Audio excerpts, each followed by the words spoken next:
tóxicos, el hierro debe estar siempre unido a proteínas.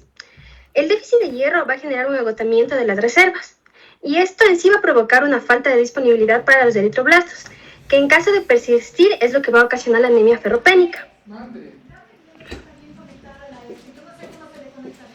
La importancia de esta condición radica en el hecho de que el déficit de hierro va a alterar tanto el desarrollo cognitivo que se da durante la infancia, va a disminuir la actividad física e intelectual en el adulto y también la productividad de este.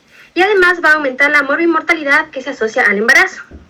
Y esto se debe a que el hierro es necesario no solo para la eritropoiesis, sino también que es necesario para un correcto funcionamiento de músculos, el corazón, el sistema nervioso central y de otros órganos o tejidos. También es importante mencionar que aunque la baja ingesta de hierro no es la única causa, fomentar su incremento en la dieta ha demostrado que es efectivo como método de prevención.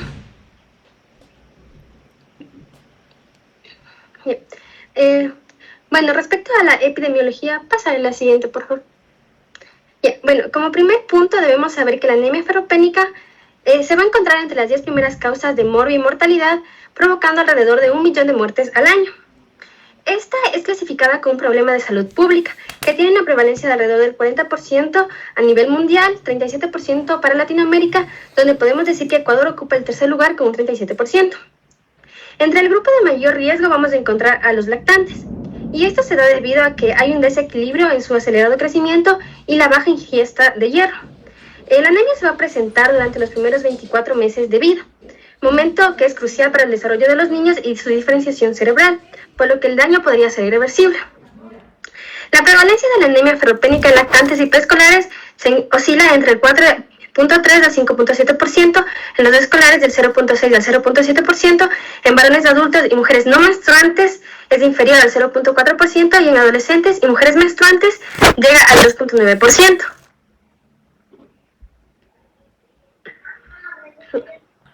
Bueno, respecto a la etiología, en esta vamos a encontrar ciertos aspectos como los que se dan por pérdida excesiva. Esta es considerada la causa más frecuente de anemia ferropénica en el adulto, ya que se da por la pérdida crónica de pequeñas cantidades de sangre. En la mujer fértil, este es un caso especial, ya que tiene especial importancia el sangrado ginecológico, entre estas la hipermenorrea y las metrorragias, las cuales son las causas más importantes de anemia ferropénica en este grupo de población. El uso de anticonceptivos hormonales va a producir una cierta disminución de estas pérdidas sanguíneas durante la menstruación, por lo que en comparación con las mujeres que no consumen anticonceptivos, estas son menos propensas a desarrollar una anemia ferropénica. En varones y mujeres no menstruantes, las hemorragias digestivas son la etiología más frecuente, y algunas causas comunes están la esofagitis por el flujo, una úlcera péptica, hemorroides, entre otras.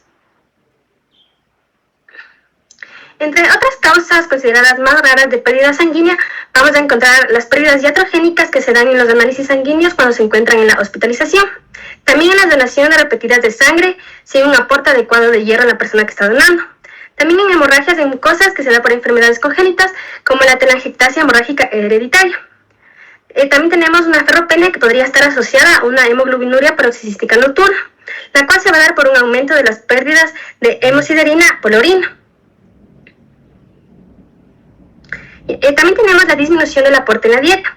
Una alimentación insuficiente y en especial la deficiente de hierro va a ser considerada una causa habitual de anemia ferropénica en niños de 6 a 24 meses y es la causa más frecuente en los países subdesarrollados. En cambio, en países desarrollados es infrecuente y esto suele darse en clases sociales que son o muy deprimidas o en personas que pueden seguir dietas de un adelgazamiento muy desequilibrado, en vegetarianos o en pacientes que tienen trastornos de la conducta. En el aumento de las necesidades. En primera instancia tenemos a los recién nacidos prematuros, a recién nacidos de madres ferropénicas o en niños que están entre los 6 y 24 meses. En estos va a existir una mayor necesidad de un aporte férrico. Y esto es una consecuencia de la falta de depósitos o un aumento de las necesidades por el crecimiento. Y cuando esto coincide con un aporte insuficiente de hierro en la dieta, esto va a ocasionar una anemia ferropénica. En cambio, en la adolescencia, debido a necesidades aumentadas por un crecimiento rápido, se puede desarrollar una anemia ferropénica y esto puede favorecer el desarrollo con otros factores concomitantes, como puede ser una alimentación inapropiada o el inicio de la menstruación.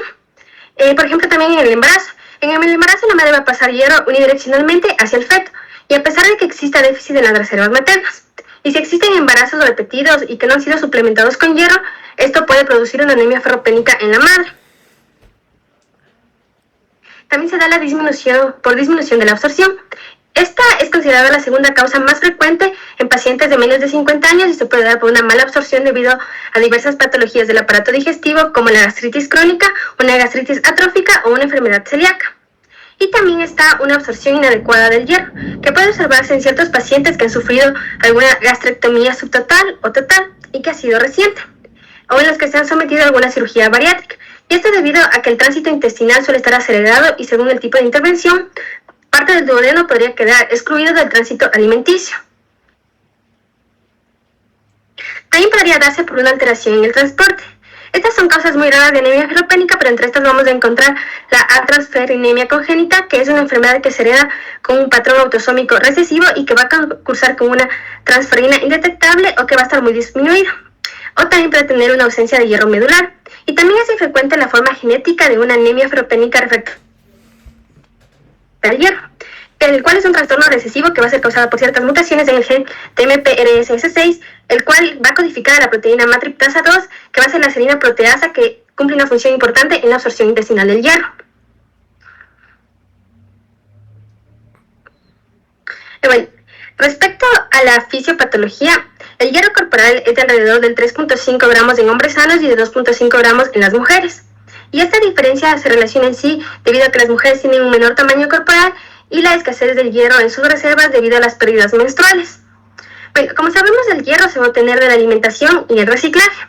Y con reciclaje nos vamos a referir a aquellos glóbulos rojos que después de cumplir su vida media a los 120 días se destruyen y por lo tanto se puede volver a ocupar este hierro que poseían para formar más glóbulos rojos y así mantener un estado de equilibrio. Como la absorción está limitada, el cuerpo va a reciclar y va a conservar el hierro. Y este mecanismo es el encargado de aportar alrededor del 97% del hierro diario requerido. Pero ¿qué pasa si perdemos sangre? Tendríamos una menor disponibilidad de glóbulos rojos para ocupar en nuestro organismo y por lo tanto los niveles de hierro van a disminuir, lo que podría ocasionar una anemia ferropénica. Y esto, por ejemplo, va a ocurrir durante las hemorragias. El hierro lo vamos a obtener de la dieta, en las carnes y verduras especialmente. Las carnes tienen un hierro en forma M y las verduras un hierro en forma no M. Por lo tanto, al alimentarlos, el hierro ingresa en nuestro cuerpo y es absorbido a nivel del duodeno y el yeyuno proximal. El hierro en forma M va a pasar automáticamente, pero el hierro de las verduras, es decir, el no M, va a necesitar de la acción del ácido clorhídrico del estómago y de la enzima ferritina reductasa, donde va a pasar de su estado férrico a un estado ferroso para que así pueda ser absorbido. Y también esta participación de los ácidos del estómago es importante, ya que en casos como la cirugía gástrica, donde se suele disminuir el estómago, esta producción de ácidos y posterior absorción de hierro se va a ver afectada y esto podría ocasionar una anemia ferropénica. Bueno, el hierro ya al ser absorbido se va a almacenar en una proteína llamada ferritina, principalmente, la cual es una fracción soluble y de depósito que vamos a encontrar en lugares como el hígado, en la médula ósea, en el vaso, en eritrocitos y en el suero. Y también se va a disponer fácilmente del hierro almacenado en forma de ferritina para cualquier requerimiento corporal. Regrésale, por favor. Ya. Bueno, entonces, continuando, como ya mencionó mi compañera, este hierro que va a estar almacenado como la ferritina, cuando se requiere de estas reservas, este hierro que ya mencioné va a estar almacenado, necesita salir hacia la sangre, donde va a ser transformado desde su estado ferroso hacia su estado férrico por la ceruloplasmina para que así pueda ser captado por la transferrina y esta lo pueda transportar hacia por ejemplo, hacia el hígado para su almacenamiento. También lo puede transportar hacia células intestinales o hacia los macrófagos y hacia los receptores específicos de los eritroblastos, de células placentarias y de células hepáticas. O también puede ser transportado hacia la médula ósea, como ya mencionó mi compañera, para ahí poder ser ocupado nuevamente en la formación de los glóbulos rojos.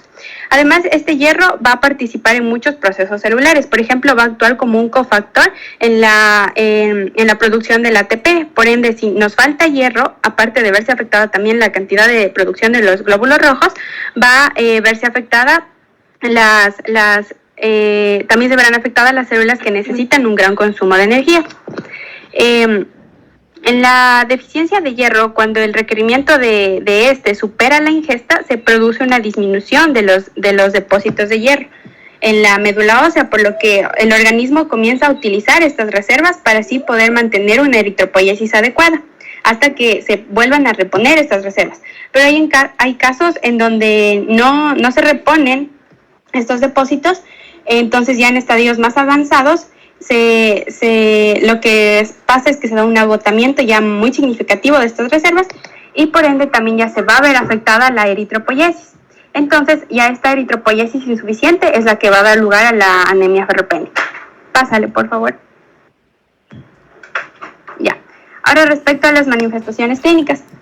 Las manifestaciones comunes de un síndrome anémico van a ser el cansancio, la intolerancia al esfuerzo, la pérdida de esfuerzo, la palidez, pero también hay otras manifestaciones que se asocian a esta falta de hierro en el organismo. Por ejemplo, en los lactantes y en los niños, lo que podemos observar es que esta ferropenia va a determinar un retraso en el crecimiento, va a provocar alteraciones de desarrollo psicomotor, un menor rendimiento escolar, y algo que es característico también observar es los fenómenos de pica. Estos fenómenos se refieren a la ingesta de hielo o de tierra, pero todo esto puede ser reversible si la ferropenia se diagnostica y se trata de manera temprana. También lo que se suele presentar es alteraciones tróficas de la piel, en donde la piel suele presentarse seca o descamativa, suele haber también una fragilidad del cabello, alopecia, e incluso también se ve fragilidad de las uñas, en donde a veces estas se aplanan o incluso adquieren una curvatura cóncava, que es a lo que se le denomina coiloniquia. Pásale, por favor.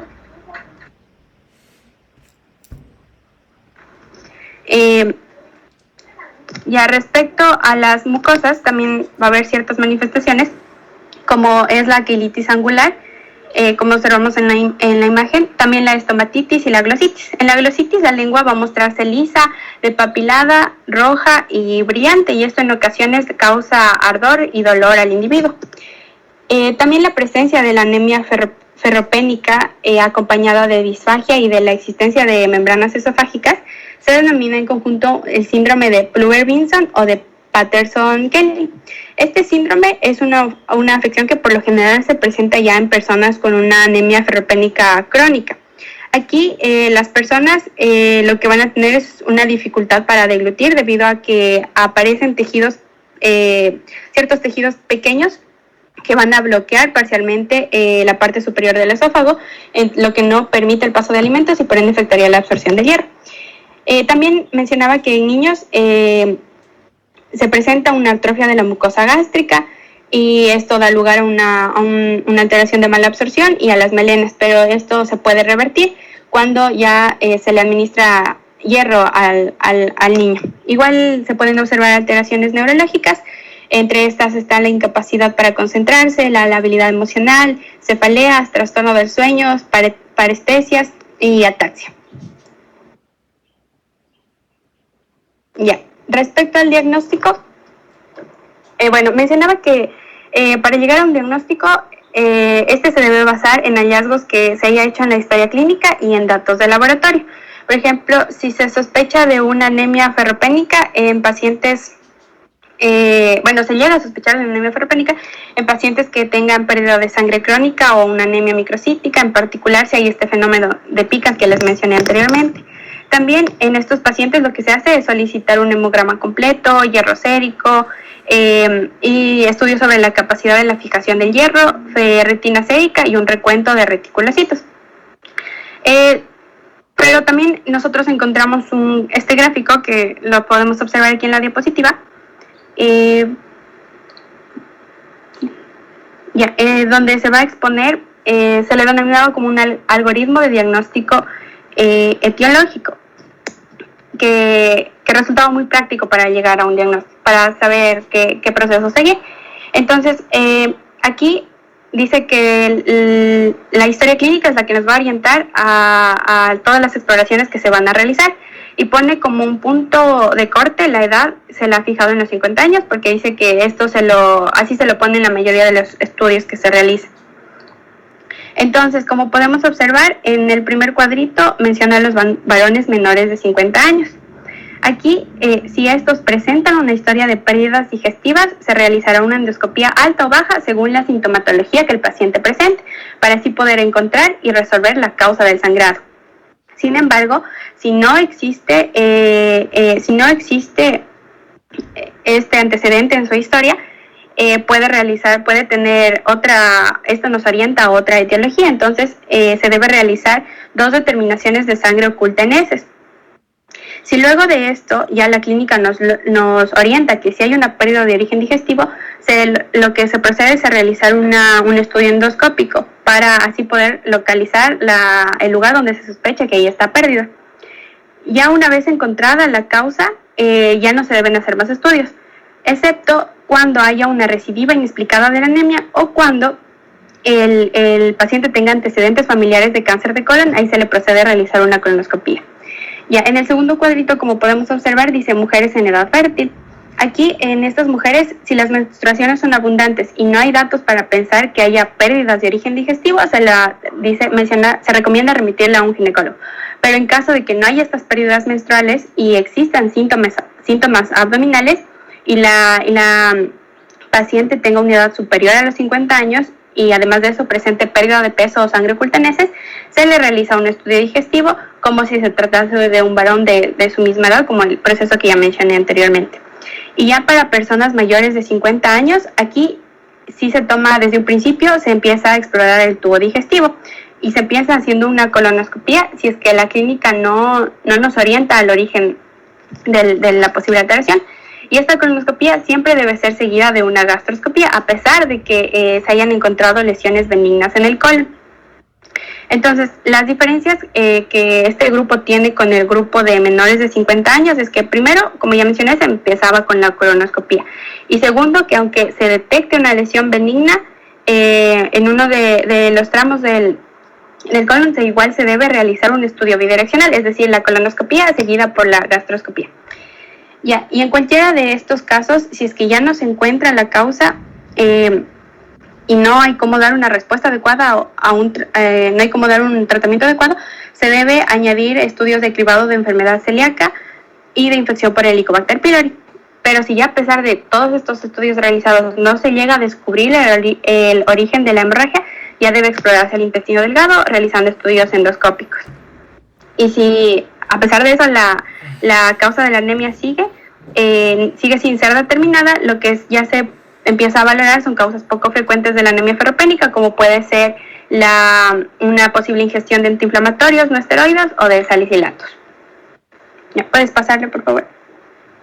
Ya, en el diagnóstico diferencial, las entidades más frecuentes que mencionaba eran la anemia de la enfermedad crónica y el rasgo talasémico y la anemia sideroblástica. Respecto a la anemia de enfermedad crónica, aquí lo característico era que la ferritina sérica iba a estar elevada en esta enfermedad y el volumen corpuscular medio podría ser normal. Respecto al rasgo talasémico, morfológicamente comparte con esta anemia ferropénica muchos datos. Sin embargo, la diagnocitosis y el punteado basófilo son característicos de la talasemia, entonces esto sería un rasgo importante que nos ayudaría a diferenciar entre estas dos patologías. Y respecto a la anemia sideroblástica, aquí encontrábamos que el hierro y la ferritina iban a estar elevados. Y en un estudio medular lo que se iba a mostrar es los sideroblastos en anillos, que son típicos de esta anemia. Ya, pásale por favor. Aquí en este cuadrito se resume, nos permite establecer un mejor diagnóstico diferencial. Por ejemplo, el volumen corpuscular medio y la hemoglobina corpuscular media van a estar disminuidos en la anemia ferropénica. Sin embargo, en la talasemia van a encontrarse mucho más disminuidos y en la anemia sideroblástica van a estar bajos en enfermedades si se trata de enfermedades congénitas y elevados cuando son adquiridas. El hierro férrico, en cambio, va a estar disminuido en la anemia ferropénica, pero suele encontrarse normal o elevado en la talasemia y en la sideroblástica. Por otra parte, la capacidad total de fijación del hierro en la anemia ferropénica va a ser elevada. Sin embargo, en la anemia de enfermedad crónica va a estar disminuida y en las otras dos enfermedades se encuentra normal. El índice de saturación de la transferrina, en cambio, va a estar muy disminuido en la anemia ferropénica, pero en la talasemia y en la anemia sideroblástica va a estar elevado. La ferritina sérica, en cambio, va a estar igual disminuida en la anemia ferropénica y en la talasemia, en las anemias de enfermedades crónicas y en la anemia sideroblástica, va a estar elevado. El receptor soluble de la transferrina, aquí en cambio en la anemia ferropénica debe ser mayor a 2, Sin embargo, en la anemia de las enfermedades crónicas debe ser menor a 1. Los depósitos medulares de hierro suelen ser ausentes en la anemia ferropénica, a diferencia de la anemia por enfermedades crónicas, en donde suelen encontrarse normales o elevados. Y igual en la anemia sideroblástica puede estar elevado, y en la talasemia sí están presentes. El hierro en eritroblastos igual suele estar ausente, mientras que en la anemia de enfermedades crónicas está disminuido. Y aquí es lo que les mencioné, que en la anemia sideroblástica encontraba los característicos sideroblastos en anillo, que eran los glóbulos rojos anormales, que se formaban por consecuencia de una acumulación de estos gránulos de hierro en los normoblastos, y esto es lo que le daba la disposición, lo que le daba su forma de anillo. Y en la electroforesis de hemoglobina está, bueno, en la anemia ferropénica suele ser normal, pero en la talasemia lo que se va a encontrar es que hay una elevación de la hemoglobina A2 en tipo beta, y esto es lo que va a ayudar a establecer el diagnóstico de que se trata de una talasemia. Ya, puedes pasar. Ya. Entonces, respecto al tratamiento, el tratamiento decía que debe de apuntar a corregir la anemia, a ver cómo se puede almacenar el hierro en depósitos y a corregir la causa primaria. Entonces, para la corrección de la causa primaria, lo que se puede hacer, dependiendo de que haya presentado, puede ser una administración de una dieta adecuada, tratamiento de parasitosis en caso de que la haya presentado, control de reflujo gastroesofágico, un manejo en caso de que haya un síndrome de mala absorción, o si hay pérdidas ocultas, controlar estas pérdidas ocultas. Pásale, por favor. Ya. Y en el tratamiento ya con hierro, puede darse por vía oral o por vía parenteral. Cuando es por vía oral, se administra, cuando es por vía oral, esta es la vía de elección.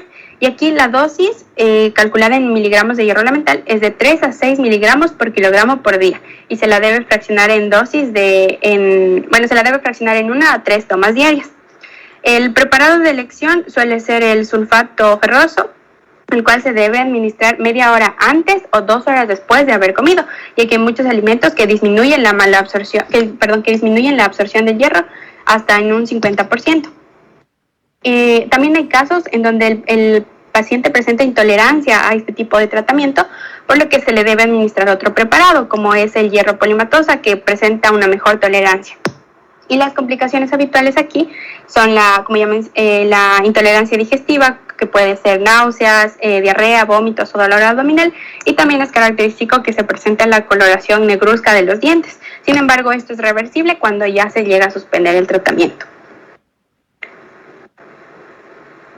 Y el tratamiento con hierro por vía parenteral, en cambio, se lo utiliza ya en casos en donde hay una intolerancia digestiva grave al hierro por vía oral, o si existe alguna patología en donde esté contraindicado que se le administre por vía oral el hierro al paciente.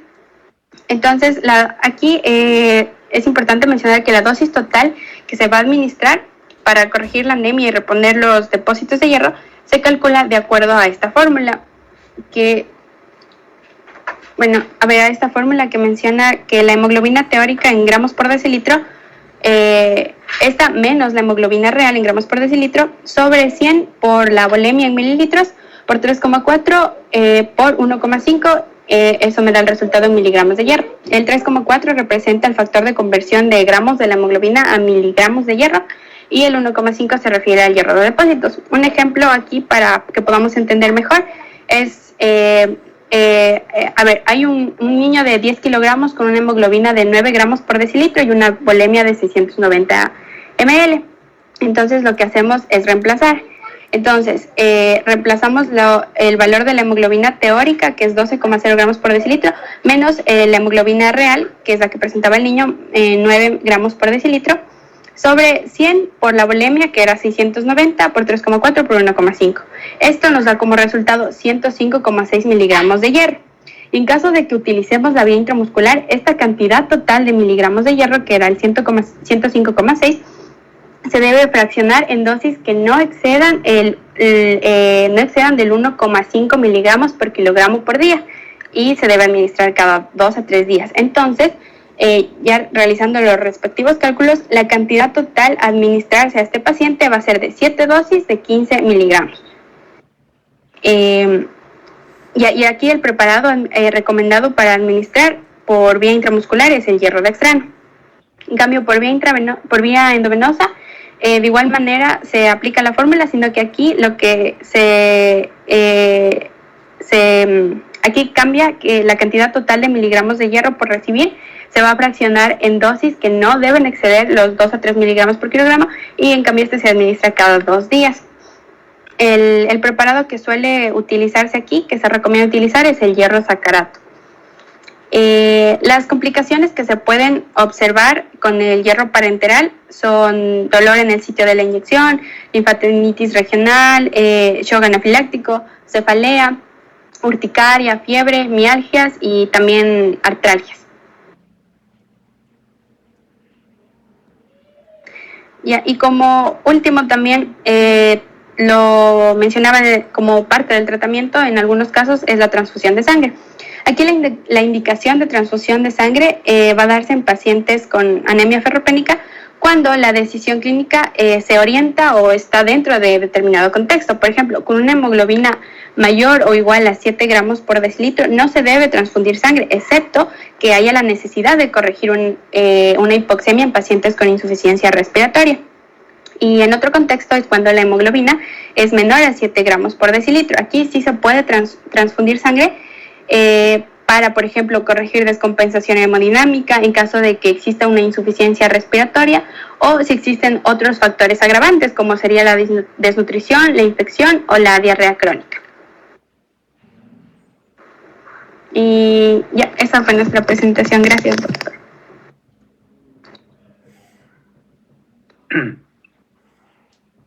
Ya, muy bien. No le quitarán la presentación. Que no le quiten, digo.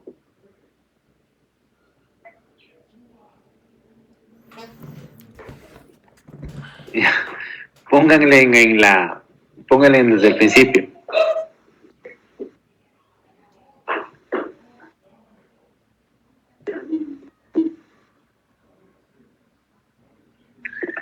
Ya, bueno, siempre después de cada exposición siempre hay circunstancias que les tengo que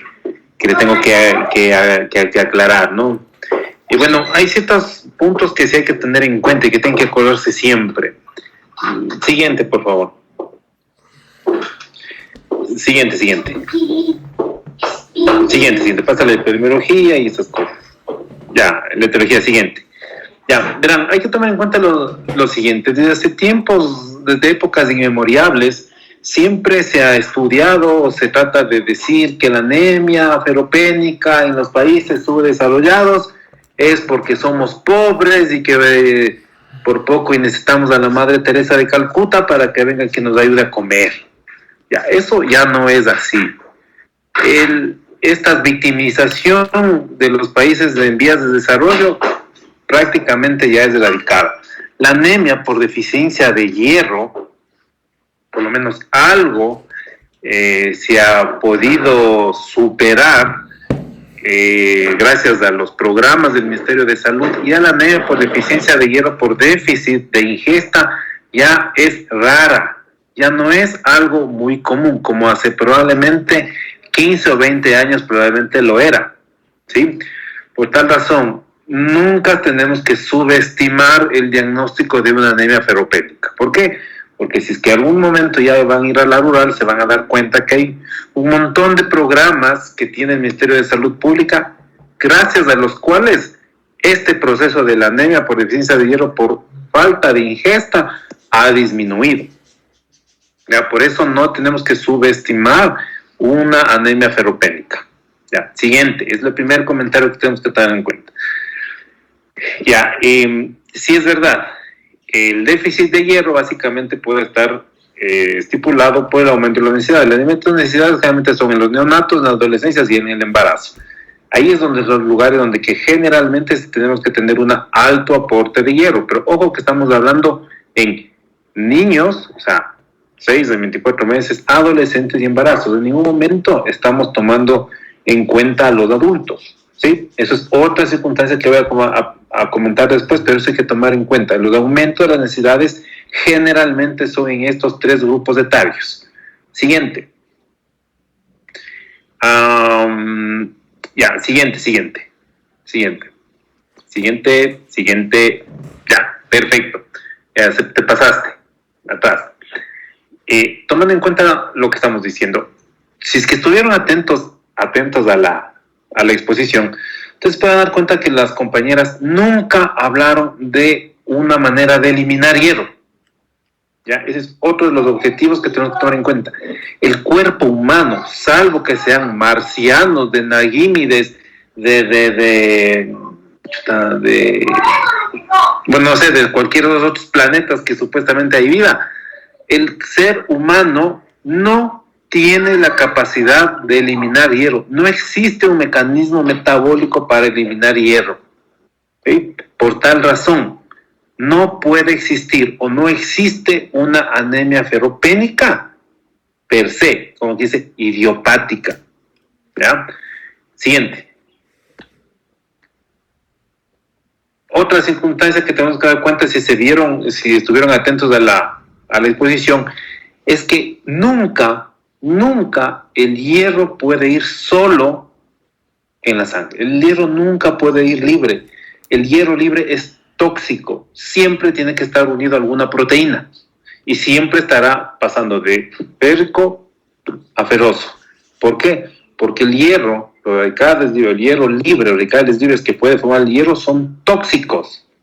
¿Sí? Eso hay que tener muy en cuenta. Posteriormente, cuando hablemos de anemia de procesos crónicos, vamos a entender otras cosas más, el por qué el hierro no puede ir nunca libre. Ya, eso es importantísimo para poder explicar el tratamiento después. Entonces, con lo que estamos hablando, decimos que el hierro no tiene la capacidad de poder eliminarse, y el hierro nunca puede ir solo por sangre, pues obviamente el hierro nunca puede ser eliminado.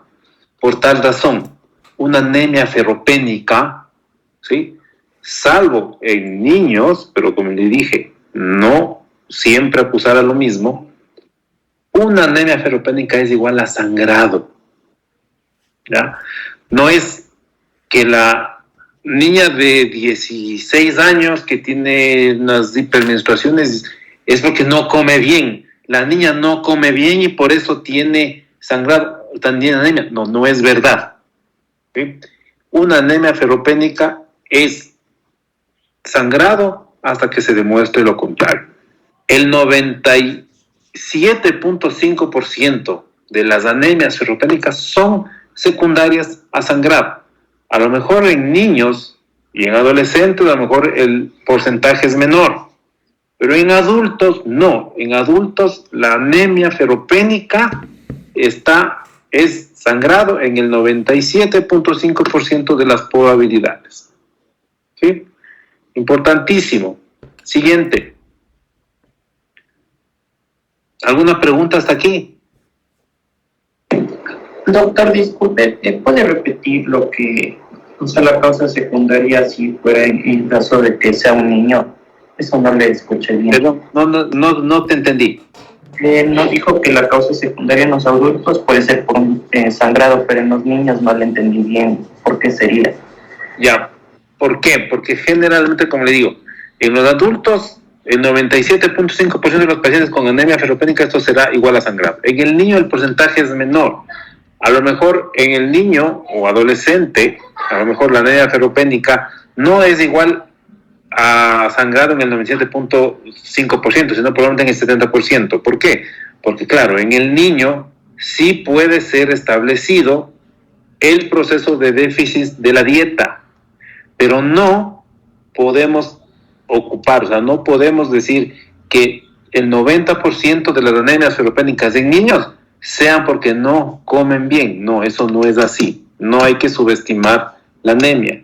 La anemia, quiero que quede claro que esto es igual a sangrado hasta que se demuestre lo contrario. Antes, hace 15, 20 años, como decía, cuando no teníamos los programas del Ministerio de Salud, sí, podíamos decir que la mayor parte de anemias en niños eran secundarias de déficit de ingesta, pero ahora ya no. Ahora, generalmente, es uno de los programas del Ministerio de Salud Pública que ha dado el resultado, que ha podido minimizar esta situación. Obviamente, las aceluroplasminas, las alteraciones genéticas en el DMT1, las alteraciones genéticas en la diferencia congénita de transferinas, pues representarán sobre el 1 el 0.1% de todas las anemias ferropénicas. ¿Sí? Pero no se puede tomar en cuenta esa situación como algo en general. Nunca hay que subestimar. ¿Por qué en los niños es menor? Porque generalmente en los niños sí se puede dar una anemia ferropénica por baja de ingesta. ¿Por qué? Porque más o menos nosotros, desde que nacemos hasta más o menos el final de la adolescencia, generalmente probamos y empezamos a crear nuestras reservas de hierro, hasta que llega un momento que nuestras reservas de hierro son totalmente aptas, que esas reservas de hierro nos acompañan durante toda nuestra vida. Y como no hay una manera de eliminar hierro, la única forma de eliminar hierro es sangrando. Esa es la explicación del por qué en el...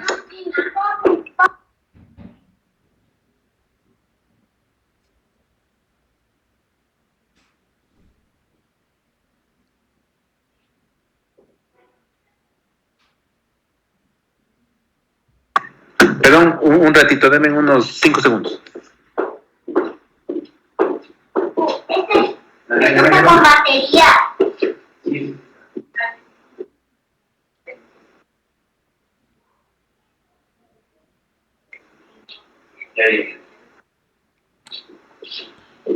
Toma la contraseña. A ver, 1.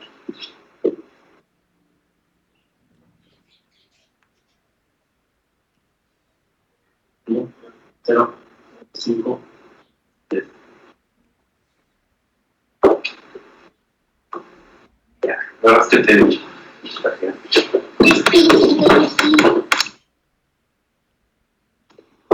Pero mil disculpas, ¿ya? Entonces, como les estaba diciendo, entonces, obviamente, el ser humano, hasta más o menos hasta el final de la adolescencia, tiende a hacer las reservas de hierro. Y esas reservas de hierro nos ocuparán por toda nuestra vida. Ese hierro, como pusieron en otra diapositiva, el hierro de reciclaje nos ayuda en el 97%, y sobre el 5%, perdón, menos del 5% es de lo que se puede uno, como que tendría, ingerir. Por eso es que el paciente que es normal supuestamente y se forma y se hace vegetariano no tiene por qué tener anemia. ¿Por qué? Porque ya empezó a formar hierro, sus reservas de hierro, y cuando ya creó sus reservas de hierro, pues obviamente ya no tiene ninguna otra razón para perderlo, y por eso ya no necesita absorber hierro, y por eso el ser humano, el adulto, puede convertirse en vegetariano. En cambio el niño no puede ser vegetariano porque él sí tiene que formar sus reservas de hierro. Al tener que formar sus reservas de hierro y no forma adecuadamente, porque hay papás un poco medios, perdón, que son locos, que les hacen vegetarianos a los niños. Esos son los que realmente hacen anemias ferropénicas por deficiencia de la ingesta. ¿Entendido? Sí, doctor. Ya. Entonces, como les estaba diciendo, mucho ojo con esto de que el hierro no puede ir nunca solo. El hierro va siempre acompañado, siempre unido a una proteína, a lo que sea, pero el hierro generalmente no puede ir solo. ¿Listo? Siguiente. Ya, siguiente. La enfermedad clínica sí que la cansancio, bla, bla, bla, bla. Diagnóstico. Ya, siguiente. Esto está bien. Perfecto, ¿no? Ya, el diagnóstico diferencial. Obviamente en la anemia de procesos crónicos, que vamos a ver más tarde, el rasgo talasémico y la anemia sideroblástica, así es verdad, pero cuando vemos eso vamos a entender mejor. Siguiente. Ya, en el diagnóstico básicamente hay que tomar en cuenta lo que vamos a decir. En la clase que yo les di habíamos dicho que este tipo de diagnóstico de este tipo de anemia, o sea, no puede ser basado netamente en el volumen corpuscular medio, porque un volumen corpuscular medio bajo no quiere decir igual a deficiencia de hierro, y tampoco un volumen corpuscular alto no quiere decir deficiencia de anemia megaloblástico. Esos mitos hay que erradicarlos, yo tengo que erradicar esos mitos. Esta anemia tiene que ser evaluada principalmente con su carácter hiperregenerativo, porque puede haber, ya van a ver, cómo puede haber pacientes con volumen corpuscular bajo, pero que pueden tener alteraciones microcíticas y no ser ferropénicas. ¿Sí? Y por esa razón se cree falsamente que todo paciente con anemia es igual a hierro. Eso no es verdad. ¿Ya? Entonces, primero, el diagnóstico tiene que ser basado en eso, en establecer el carácter hiporregenerativo. No puede ser basado, como ponen aquí, directo con el volumen corpuscular medio. No. El volumen corpuscular medio solo ayuda, pero no define. ¿Qué define? Es el carácter hiporregenerativo, es decir, reticulocitos menores al 1%. Desde ahí se parte. Obviamente, teniendo en cuenta que un paciente que tenga anemia, ¿no? Porque un paciente que no tenga anemia, normal que tenga reticulocitos menos de 1%. Pero un paciente que tenga anemia con reticulocitos bajos, generalmente tiene su carácter hipoproliferativo y por tal razón hiporregenerativo, y ahí recién tengo que ver el volumen corpuscular medio.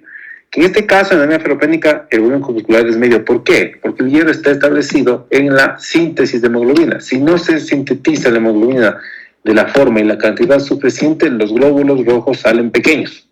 Por eso, la microcitosis no es pactognomónica de la ferropenia. El hierro sérico y la transferrina, pero que no está escrita aquí, pero debe estar, no me sirven solos. Hay gente o hay médicos que dicen el hierro sérico es ferropenia porque tiene el hierro menor a 60. No es así. El hierro sérico y la transferrina no, individualmente no me sirven para ayudar a establecer un diagnóstico de anemia ferropénica. Lo que me sirve, ni siquiera la capacidad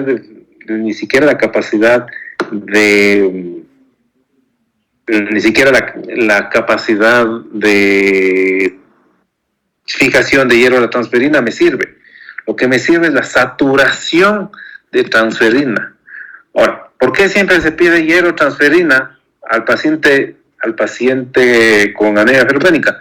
Porque esos son los valores que me sirven para poder calcular el índice de saturación de transferina. ¿Qué es la capacidad de saturación de hierro, capacidad de hierro unida a la transferina? No es más que la multiplicación de la transferina por 1.7, que inclusive puede ser hasta 3. ¿Por qué? Porque la transferina puede ligar hasta 1.7 moléculas de hierro hasta más o menos 3 moléculas de hierro. Entonces, si ustedes más o menos tratan de ver una transferina, se multiplica por 1.7 y esa es la capacidad de fijación de hierro en la transferina. Y el índice de saturación de transferina la calculo dividiendo el hierro sérico para la capacidad de fijación de hierro en la transferina multiplicado por 100. Y eso me da el porcentaje. Por tal razón, sí. La anemia ferropénica, el hierro sérico disminuido, generalmente sí, pero no es sine qua non. ¿La capacidad de fijación de hierro de la transferina es elevada? Sí, pero no es sine qua non. ¿Por qué? Porque puede existir pacientes que tengan capacidad de saturación de hierro de la transferina baja, ¿sí? Y ser ferropénicos. ¿Ya? Por eso lo que me sirve es el índice de saturación de la transferina. ¿Cuál es el más sensible? Es la ferritina sérica, que es el que realmente nos da el diagnóstico de netamente ferropenia. Pero ojo con esto, la ferritina es sensible, no es específica. ¿Qué quiere decir?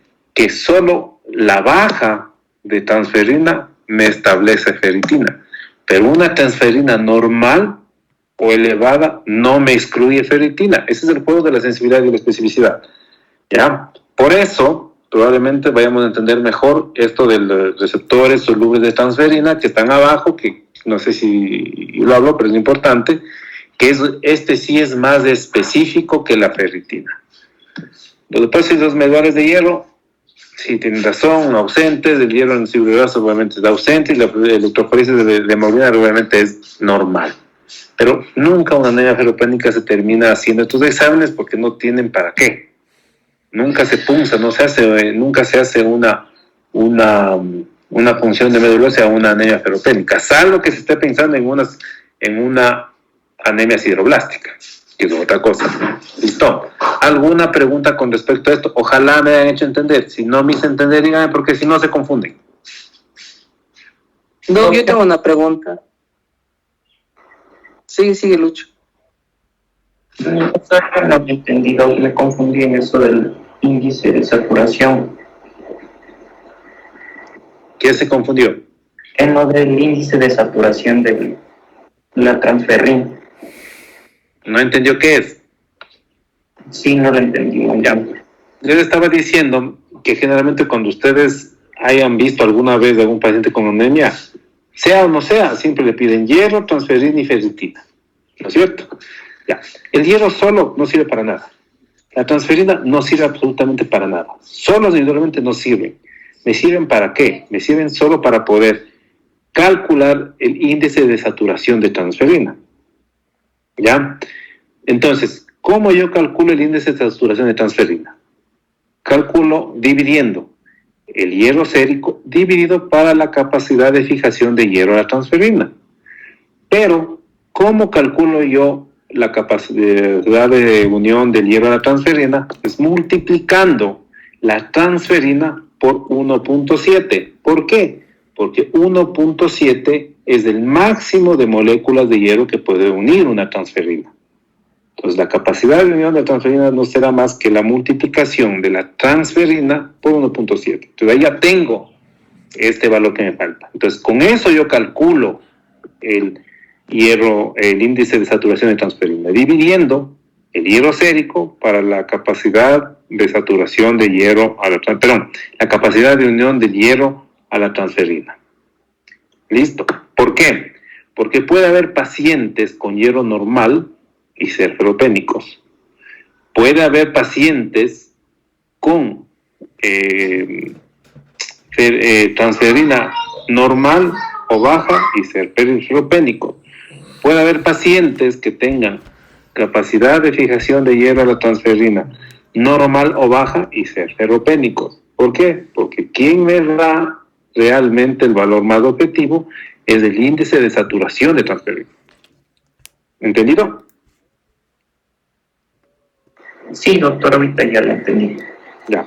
¿Alguien más por ahí quiere hacer otro tipo de Sí, preguntas? yo le quería preguntar si tal vez el índice de transferrina elevado no podría ser como un diagnóstico de anemia ferropénica, ya que si está elevada la transferrina es porque no satura tanto oxígeno, tanto hierro. Entonces, si está elevada la transferrina y disminuido el hierro, sería ferropénica, porque no está saturando totalmente la transferrina. Claro, obviamente. O sea, si tú te das cuenta, eso es lo que representa el índice de saturación de la transferina. O sea, obviamente, en una anemia ferropénica, como normalmente debería suceder lo siguiente. Baja el hierro sérico, y obviamente como baja el hierro sérico, en consecuencia, el hígado empezaría a formar más transferina para tratar de atrapar la mayor parte de moléculas de hierro. Por eso, normalmente, tú tendrías hierro sérico bajo con transferina alta. Ese hierro bajo con transferina alta aumenta, en este caso, esa transferina alta generalmente eleva la capacidad de fijación de hierro a la transferina, ¿ya? Pero eso no es suficiente. Por eso necesito hacer la relación entre el hierro sérico y la capacidad de fijación de hierro a la transferina. Al hacer este cálculo y sacar el porcentaje, ahí sí va a tener en la anemia ferropénica, el índice de saturación de transferina es bajo y los pacientes que no tienen ferropénica es normal. ¿Entendido? No sé si pude contestar la pregunta. Sí. Muchas gracias, doctor. Sí. ¿De alguna otra pregunta?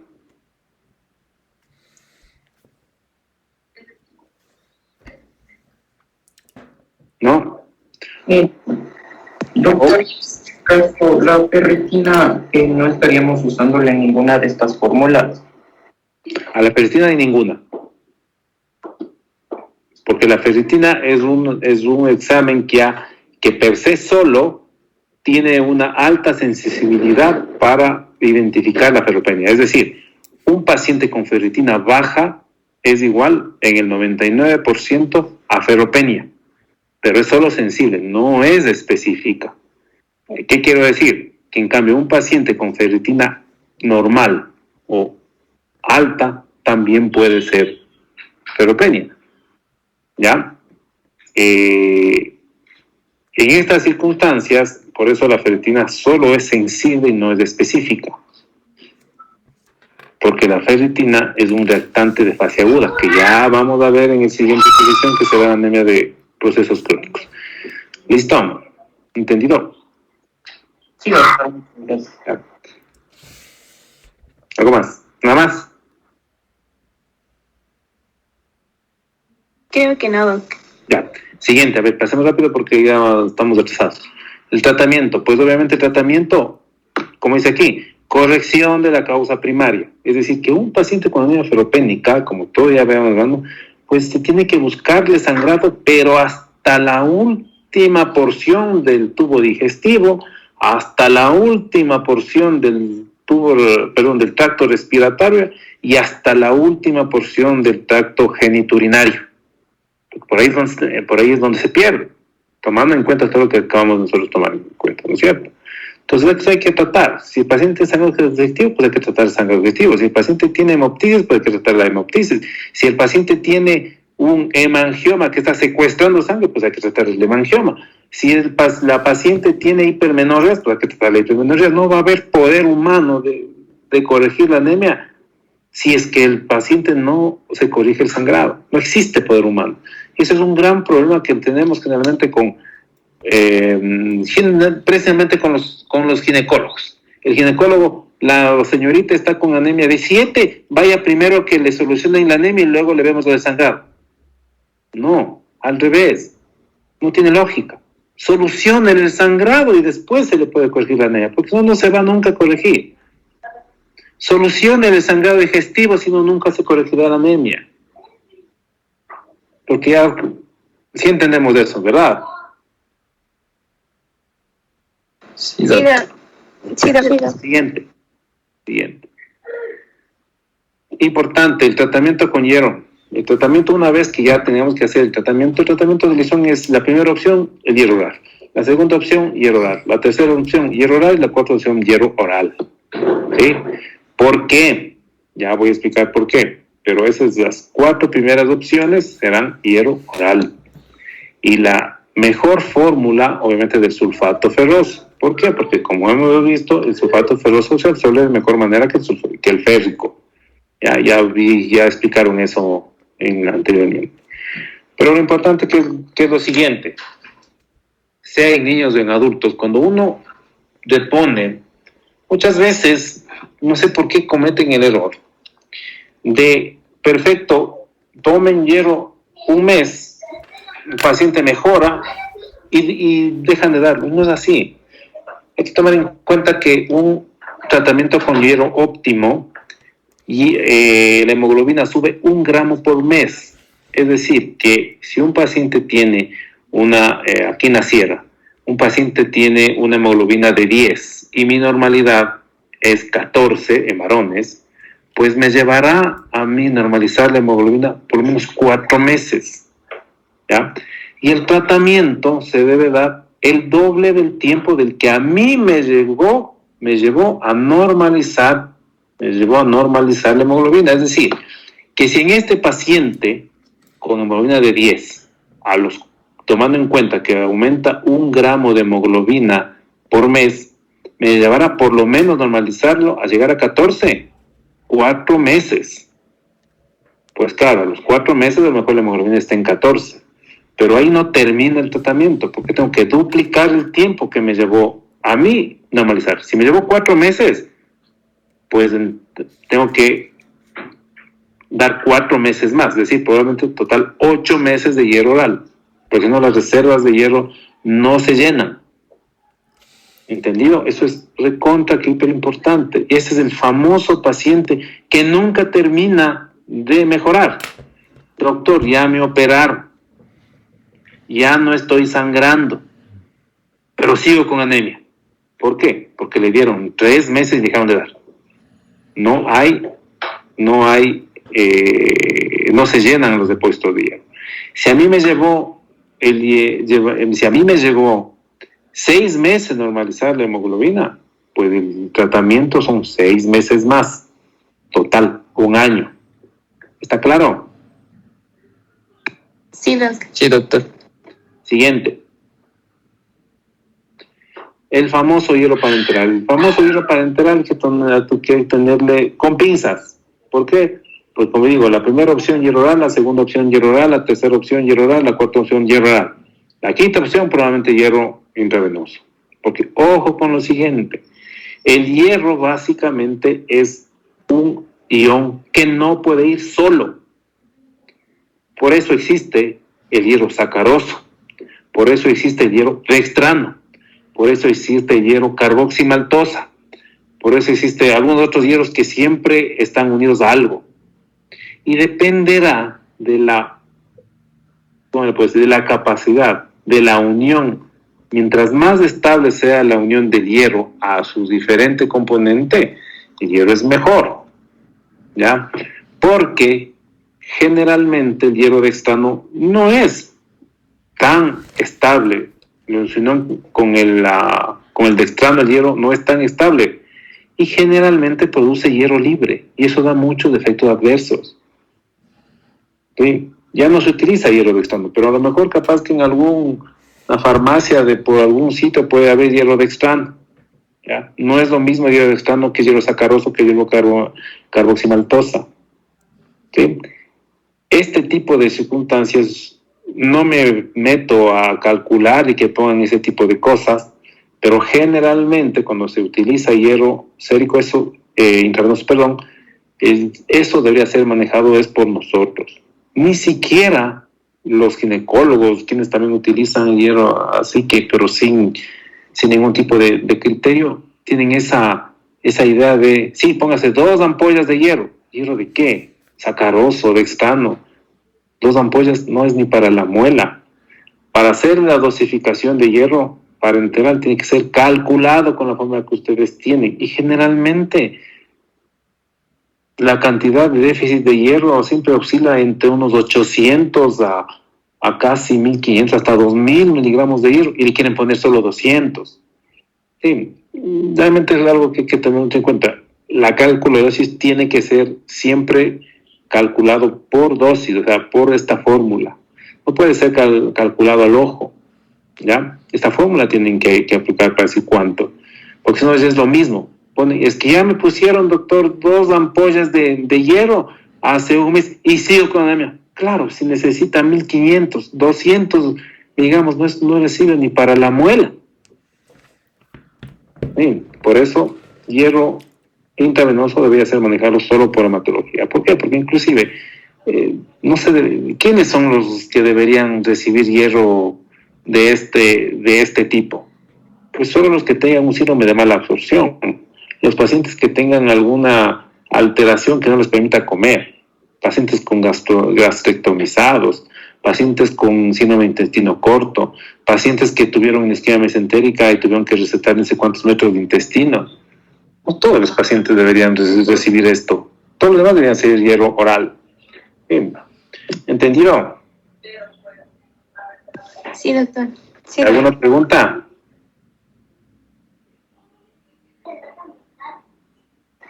No, doctor. Ya. Entonces, sigamos con anemia megaloblástica.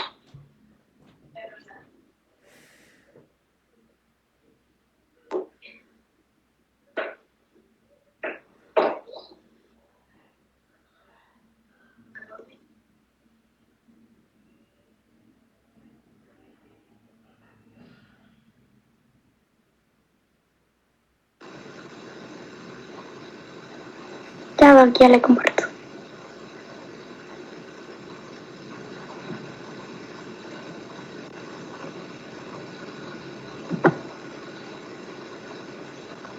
Disculpen, ahí ya se ve. Sí se ve, Eva. Gracias.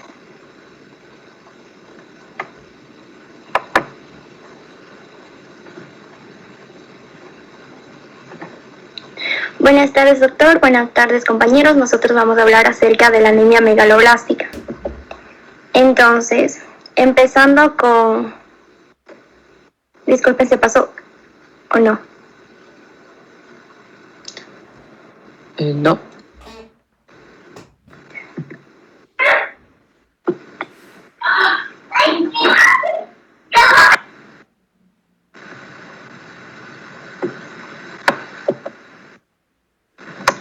Ahí sí, ya se pasó. Ya, gracias. Ya, entonces, la anemia megaloblástica forma parte de las anemias macrocíticas. Entonces, en cuanto a la definición, pues se define como los grupos de anemias causados por una síntesis defectuosa en el ADN nuclear. Esto va a poder producir una alteración en la replicación de los mismos. Entonces va a estar determinado por una hematopoiesis megaloblástica que se va a caracterizar por un aumento de tamaño en los precursores de las tres series. Es decir, además de la afección que va a existir a nivel de los eritrocitos, también va a existir una afección de leucocitos, también de plaquetas. Es por eso que en una anemia megaloblástica también se va a encontrar neutrófilos hipersegmentados. Otra de las características es que existe una asincronía madurativa en núcleo citoplasmática, es decir, que el núcleo va a tardar en madurar y va a tener una forma primitiva con cromatina poco condensada, mientras que el citoplasma va a tener una maduración normal.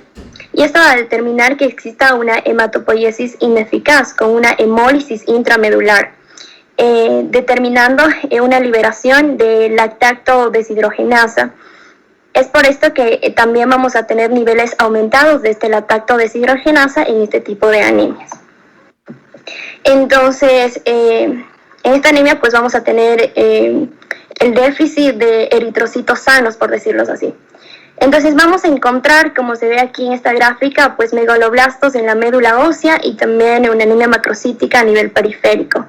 Está determinado por un volumen corpuscular en medio aumentado, ya se considera como aumentado y cuando está mayor a los 100 femtolitros. Y como podemos ver aquí en la primera imagen, en el número 1, vamos a encontrar, puede hallarse como macrocitos, es decir, un aumento en el eritrocito, pero con una forma o con una morfología normal. O también podemos hallar como balocitos, como se ve aquí en el número 3, o como los poinquilocitos, donde ya va a estar también alterado en la forma. En cuanto a la epidemiología de este tipo de anemias, representa el 2 al 5% del total de anemias y es la segunda causa después de la anemia ferropénica que acabamos de ver. La prevalencia a nivel mundial en adultos mayores es del 5 al 60% y tiene una incidencia en los países industrializados de 1 por cada 10.000 personas. Y es igual en todas las etnias, con un pico en los años entre los 60 a 70. Y la relación mujer-hombre es de 1.6 en mujeres versus los 1 en hombres. En cuanto a su etiología, pues en más del 90% de los casos está dado por una deficiencia en la vitamina B12, del ácido fólico, que es la más frecuente, debido a que estas van a tener menor tiempo de reservorio en el cuerpo, que ya se va a explicar. También por anomalías en el metabolismo de la vitamina B12 o ácido fólico. Otro porcentaje va a estar determinado por causas como los trastornos congénitos de la síntesis de ADN, como en el caso de la oriticoaciduria, también en el síndrome de Lesch-Nyhan, en la anemia de deseritropoyética sensible a la vitamina B12, o en trastornos adquiridos en la síntesis de ADN debido a fármacos que pueden inhibir a las pirimidinas, como el 5-fluorouracilo, que es un anticanceroso.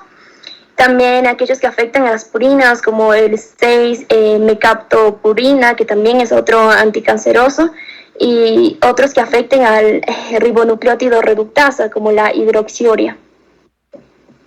En cuanto a la clasificación, pues aquí solamente recalcar que dentro de las macrocíticas podemos tener las anemias megaloblásticas y las no megaloblásticas. Y como ya se mencionó, pues dentro de las megaloblásticas, que lo que estamos hablando, están las dadas por las deficiencias de vitamina B12, las de ácido fólico, las de causa hereditaria y la de las alteraciones de síntesis de ADN por fármacos, pero que estas ya son en menor cantidad. Entonces, para entender la fisiopatología, partamos de entender acerca de los aspectos metabólicos de la vitamina B12 y el ácido fólico. Entonces, en cuanto a la vitamina B12, el aporte diario en dieta es de 5 a 30 microgramos y principalmente lo vamos a obtener de productos de origen animal. Es por eso que aquellas personas como los vegetarianos estrictos son las personas que son susceptibles a padecer este tipo de patologías. En cuanto al efecto de cocinado, la destrucción de la vitamina B12 va a ser mínimo. Entonces, si consumimos pues alimentos cocinados, pues estamos asegurando un aporte de esta vitamina. A diferencia de lo que pasa en el ácido fólico, cuyo aporte diario es de 580 microgramos y lo vamos a obtener específicamente de las verduras. Pero aquí la destrucción del ácido fólico al cocinarlos pues es mayor, o sea, es sensible a la temperatura. Entonces, ¿cuándo vamos a garantizar nosotros un aporte de esta vitamina? Es cuando consumamos verduras o frutas no cocinadas. En los depósitos corporales de la vitamina B12 son suficientes para 2 a 4 años. Entonces, por eso que decían que cuando existe una deficiencia de este tipo de vitaminas, pues las consecuencias van a ser tardías porque los reservorios van a compensar esta deficiencia. Mientras que pasa lo contrario con el ácido fólico, cuyos depósitos corporales pues son suficientes solamente para 3 meses. Entonces, una deficiencia de este tipo de vitamina pues se va a traer consecuencias a menor tiempo. Los requerimientos diarios de esta vitamina de la B12 es de 1 a 2 microgramos, mientras que del ácido fólico es de 500 a 200 microgramos. Pero este varía cuando existen procesos fisiológicos como por ejemplo un embarazo o en el crecimiento, donde se necesita mayor cantidad de aporte de este tipo de vitaminas, aproximadamente unos 400 microgramos. El lugar de absorción de la vitamina B12 es en el ilio y se necesita que esté unido al factor intrínseco para poder absorberse. Es por ello que si es que existe una alteración del mismo por alguna patología congénita, pues también va a verse afectado la absorción de la vitamina B12. En cambio, en cuanto al ácido fólico, esta va a ser absorbido en el duodeno y en el yeyuno y se necesita una conversión a metiltetrahidrofolato. Ya, entonces ahora empezando con la fisiopatología de la vitamina B12, también denominada la cobalamina. Vamos a empezar.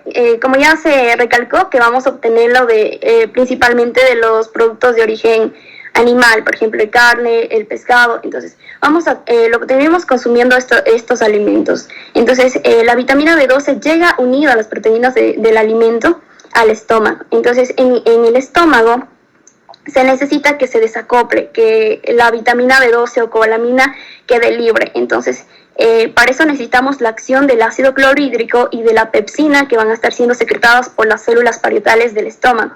Entonces, esto va a ayudar a desacoplar esta unión que estaba teniendo con los alimentos. Entonces, una vez que queda libre la cobalamina, esta se va a unir a las aptocorrinas.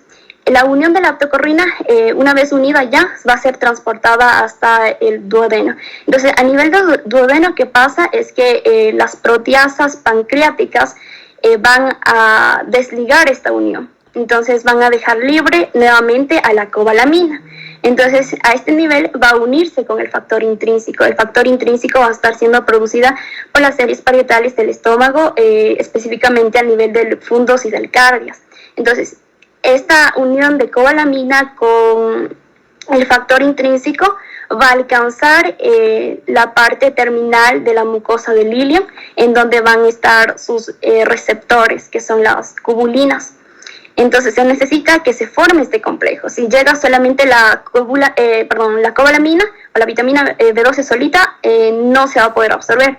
Entonces, una vez que ya llega, se acopla a su receptor, se adentraliza en la célula por endocitosis y pasa al torrente sanguíneo. Ya en el torrente sanguíneo se necesita que se una a un transportador, que es la transcobalamina 2. Es la única que va a poder transportar, porque va a poder transportar a sus sitios como el hígado, que es su principal reservorio, también a la médula ósea y a otros tejidos para que haga su función. Mientras que un porcentaje que es el 80% de la cobalamina que llega, va a unirse a las aptocorrinas o transcobalamina 1 o transcobalamina 3, pero estas no van a transportar, simplemente las van a fijar. Ya, entonces, conociendo una de las funciones importantes de la vitamina B12, es la isomeración del metilmalonil CoA. Entonces, cuando existe una deficiencia, este metilmalonil se va a acumular. Entonces, una vez que se acumula, se va a convertir en ácido metilmalónico, que es, en caso de anemia megaloblástica, va a estar aumentada. Otra de las funciones importantes, una vez ya llegado a los tejidos, es la metilación de la homocisteína a la metionina. Entonces, este es un proceso importante para la formación de la mielina. En caso de déficit, no se va a producir esto, entonces va a dar las afecciones o las características manifestaciones neurológicas debido a la desmielinización que existe. Otra de las funciones importantes que cumple la vitamina B12 está relacionado con el ácido fólico, porque es un cofactor para que se pueda convertir el ácido fólico de su forma inactiva circulante, que es el 5-metil-tetrahidrofolato, en su forma activa, que es el tetrahidrofolato, y con ello pues cumpla la función de una síntesis correcta de ADN. Porque el 5,10-metileno tetrahidrofolato es un cofactor para el timidilato sintetasa, que se encarga de convertir el desoxiuridilato en desoxitimidilato, y el timidilato pues es importante para la maduración nuclear del ADN. Entonces, ¿cuáles son los factores que van a estar afectando a la absorción de la vitamina B12? Y van a provocar su deficiencia. A nivel de la comida, tenemos que puede existir una deficiencia de cobalamina por la falta de ingesta, como ya se mencionó en los vegetarianos, o también cuando existe una deficiencia en el aporte en casos de niños o en casos de embarazo. También en la leche materna, en bebés que son dados de lactar por madres que tengan ya esta deficiencia de vitamina B12. A nivel de estómago, una de las causas son la anemia perniciosa, especialmente en adultos, donde va a existir una ausencia del factor intrínseco, o también alteraciones en el factor intrínseco por algún factor congénito. También las gastrectomía total o parcial, las derivaciones gástricas, la gastritis atrófica y los antiácidos también son factores importantes para que se dé esta patología. A nivel del páncreas, pues una pancreatitis crónica va a producirla, y a nivel de yeyuno, enfermedades infecciosas como el sprue que va a afectar o va a provocar una mala absorción. El exceso de bacterias, especialmente parásitos en niños, como uno de los ejemplos se cita el Difolubotrium lato, son los que van a estar produciendo este tipo de anemias.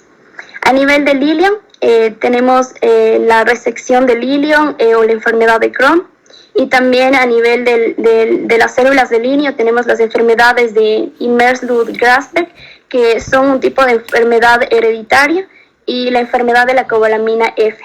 Entonces, un dato importante es que cualquier factor que esté afectando al factor intrínseco, a la cubilina o a la transcobalamina, que son los que transporta, pues va a dar una anemia por mala absorción. Ahora, en caso del ácido fólico, o también denominada vitamina B12, nosotros los vamos a obtener en alimentos como son en mayor cantidad en las verduras. El hígado es un importante, pero lo aporta en menor cantidad. Entonces, en los alimentos nosotros vamos a tener ácido fólico en forma de los poliglutamatos. Y estos, a nivel del intestino delgado, se necesita que se conviertan a monoglutamatos para que puedan ser absorbidos, si no, no van a ser absorbidos. Y esto se logra gracias a los folatos desconjugases. Una vez ya en el interior de la célula intestinal, van a ser transformados a metil tetrahidrofolato gracias a las dihidrofolato reductasas. Y una vez ya transformado a metil tetrahidrofolato, que es la forma circulante inactiva, pues se va a dar la interacción con la vitamina B12 para que se forme el tetrahidrofolato y esta va a cumplir con las funciones esenciales como son el catabolismo de la histidina, la metilación de la homocisteína a metionina, esencial para la formación de la mielina, como ya se mencionó, y la síntesis pues de desoxitimidilato a partir de la desoxiuridilato. Entonces, ¿cuáles son los factores que van a provocar una deficiencia en los folatos?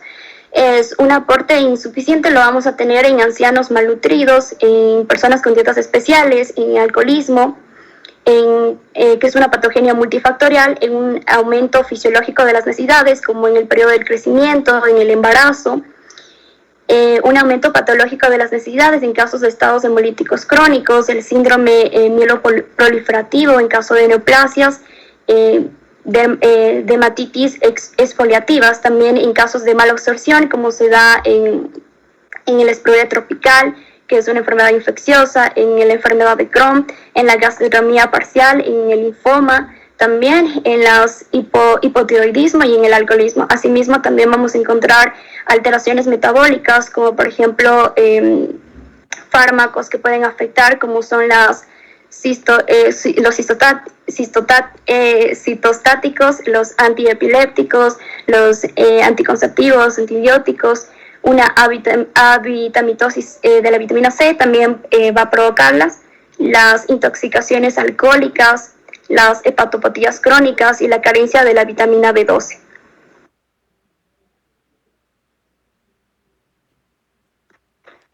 Bueno, yo les voy a hablar un poco de las manifestaciones clínicas que tiene la anemia megaloblástica.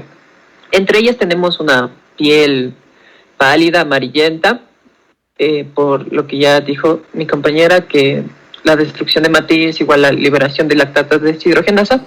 Tenemos una frecuencia cardíaca rápida, cansancio, irritabilidad, pérdida de peso, en casos más graves anorexia, diarrea. Tenemos debilidad, glositis, la lengua depilada que ya se mostró en la presentación anterior. Una cosa importante es que afecta, como es daño en la síntesis del ADN, no solo afecta a los eritrocitos, entonces va a haber una pancitopenia. ¿Qué quiere decir esto? Que va a haber trombocitopenia y leucocitopenia. Bueno, ahí tenemos un síndrome neurológico dado por la vitamina B12, que ya lo explicó mi compañera, que era básicamente participaba en el proceso de mielinización, y daba la neuropatía periférica bilateral, que es básicamente es una desmielinización del cordón posterior y lateral, es decir, de pérdida de la propiocepción y parte de la motora,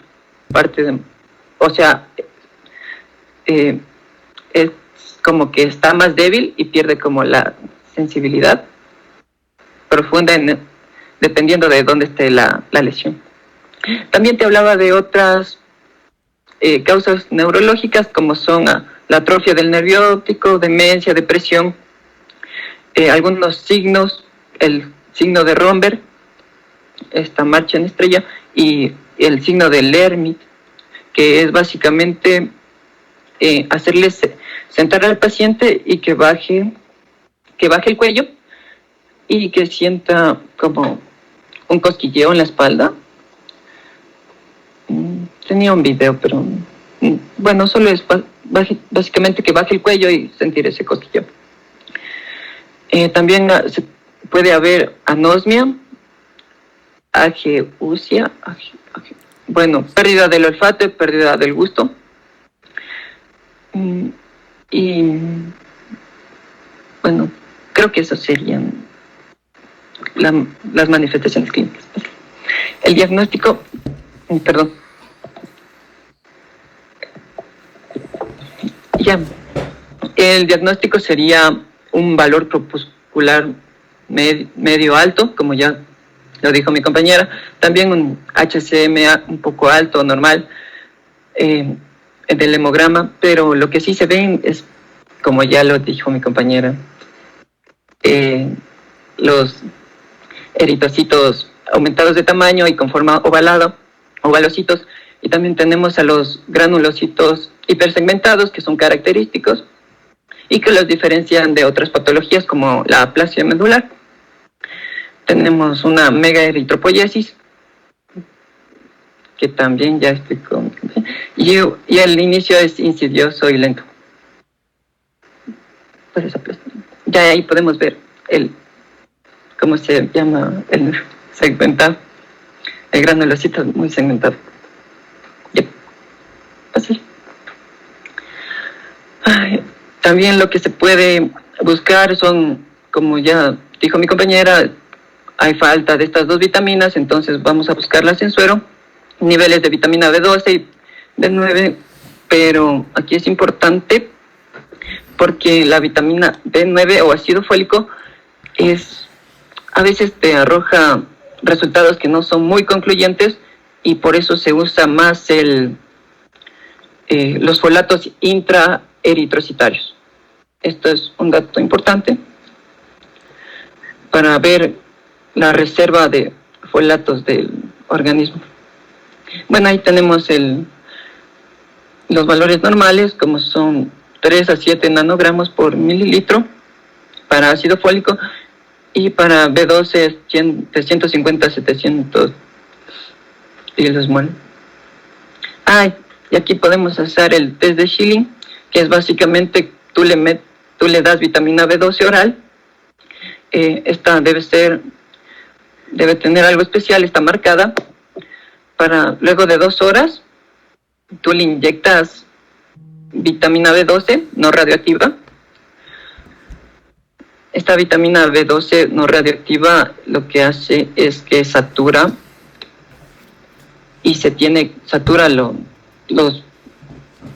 el nivel de ingesta diario de vitamina B12, entonces esta B12 radioactiva se va a eliminar en orina. Si no se elimina, hay una mala absorción.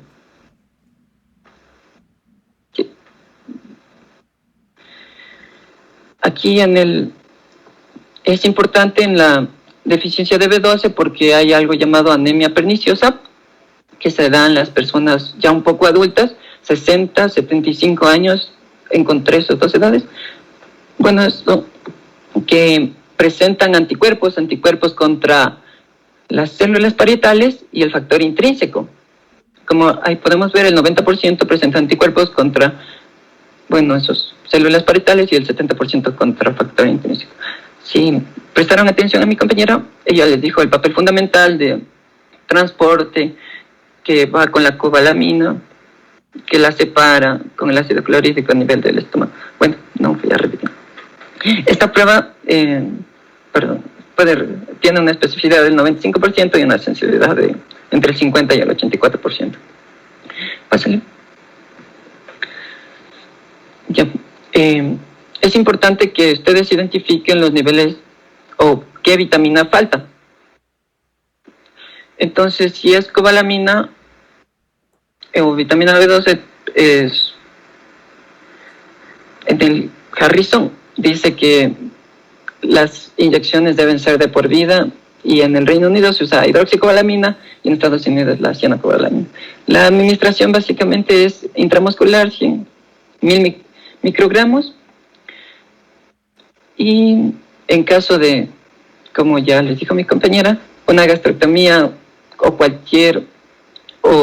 patología, enfermedad de Crohn, enfermedad celíaca, que interfiera en esta absorción de estas vitaminas, va a necesitar tratamiento que es igual a los 1.000 microgramos cada 3 meses para compensar.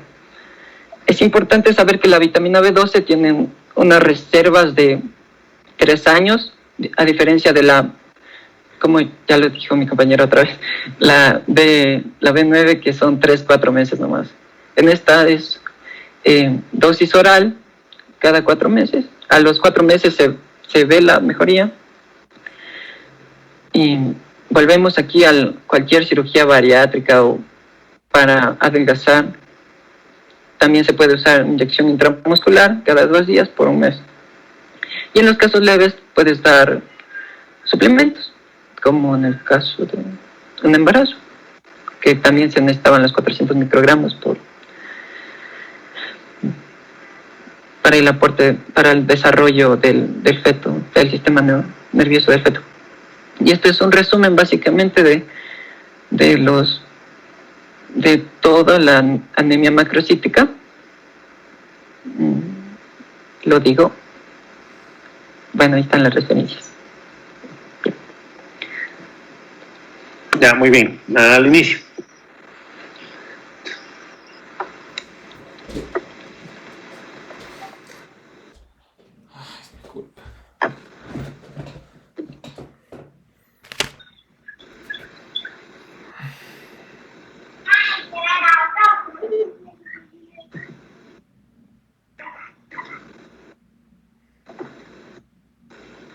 Ponga en el inicio de la presentación.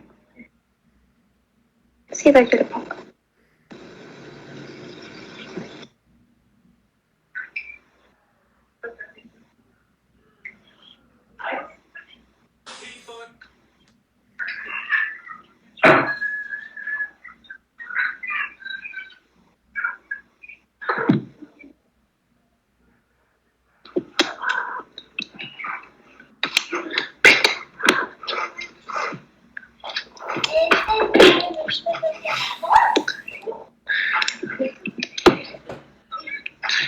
Ya pongan en modo presentación.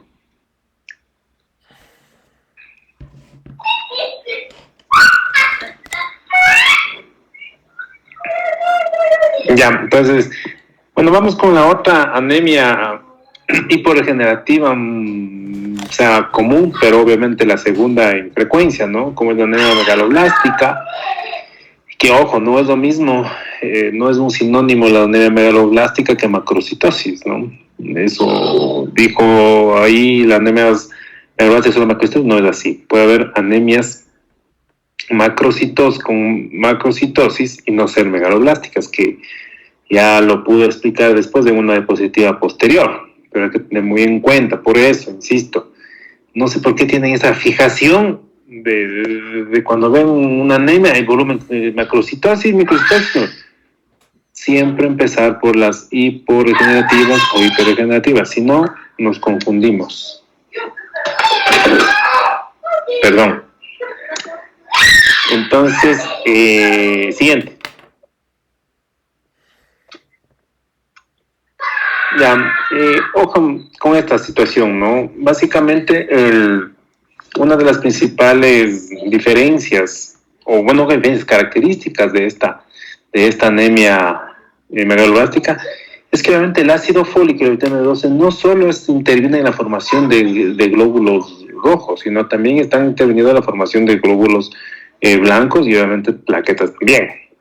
Y claro, hay que tomar en cuenta que por qué se convierte en macrocitosis, porque obviamente hay alteración en la duplicación del ADN, y al haber una alteración en la duplicación del ADN, pues obviamente hace que el núcleo deje, o en su defecto, como se puede decir, no madure relativamente, se demora en madurar.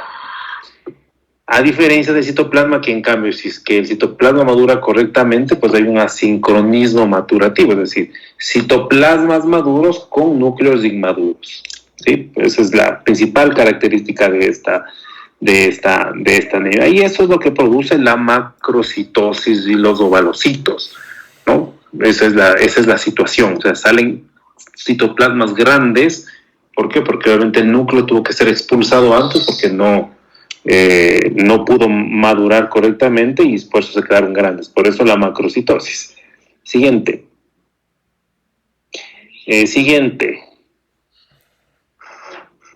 Ya, la etiología, aquí sí, la principal causa para este tipo de anemias es obviamente la deficiencia nutricional. En esta sí, puede ser por ya sea en niños, adolescentes o adultos, la principal causa es la disminución en la ingesta. Aquí sí, el señor, señorita o el niño no comen bien, o en su defecto tienen una mala absorción, como ya explicaron posteriormente. La etiología de vitamina B12 y ácido fólico, lo más importante es la anomalía en el metabolismo de la vitamina B12 y el ácido fólico, obviamente, y todos los trastornos congénitos de la síntesis que no sinteticen bien el ADN, un montón, ¿ya? Principalmente, ojo con los pacientes que utilizan para el SIDA, ¿no? La sidobunina produce estas alteraciones purinas también, cierto tipo de medicaciones que hacen que no haya esta producción. Importantísimo, ¿no? Siguiente. Bueno, aquí están las megaloblásticas, las no megaloblásticas que habíamos conversado. Obviamente, anemias macrocitosis no megaloblásticas, pues hay algunas, ¿no? Hay eritropoiesis aceleradas, es decir, las anemias hipergenerativas. Bueno, todas son causas de anemias no megaloblásticas, macrocitosis no megaloblásticas, todas las que están nombradas acá. Pero principalmente las anemias hiperregenerativas que ya vamos a ver posteriormente y que se pueden confundir con anemias megaloblásticos, bastante se puede confundir, pues realmente pueden también cursar con macrocitosis. Siguiente.